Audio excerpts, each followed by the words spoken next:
తమిళనాడు రాజకీయాలు దేశంలో రసవత్తరంగా ఉన్నాయి.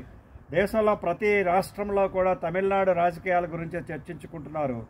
బీజేపీ అన్నామలై నుంచి వైదొలిగిన తర్వాత బీజేపీ ఎలియన్స్ ఏఐడిఎంకే జరిగింది కాబట్టి చాలా మంచి గట్టి పోటీ డిఎంకేకి ఇస్తుందని చెప్పి ఎనలిస్టులు భావిస్తున్నారు.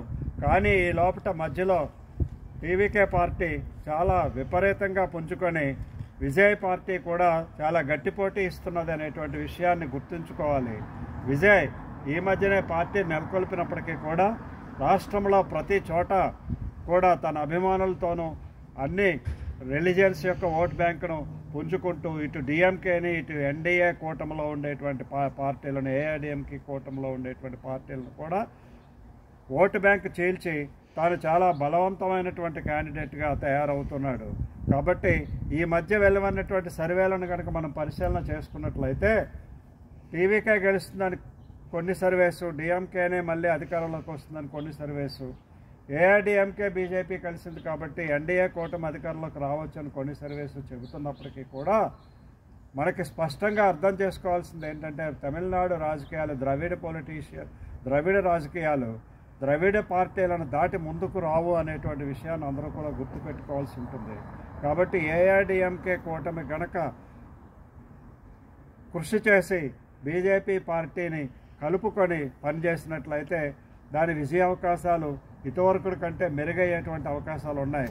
కానీ డిఎంకే పార్టీని యాంటీ ఇన్కంబరెన్సీ ఉన్నప్పటికీ కూడా ఈ లోపల మధ్యలో వచ్చినటువంటి విజయ్ పార్టీ ఎంత మేరకు దాన్ని చేల్చగలుగుతుంది అనేటువంటి విషయాన్ని దృష్టిలో పెట్టుకొని ఈ యొక్క సర్వేలు చేయాల్సి ఉంటుంది.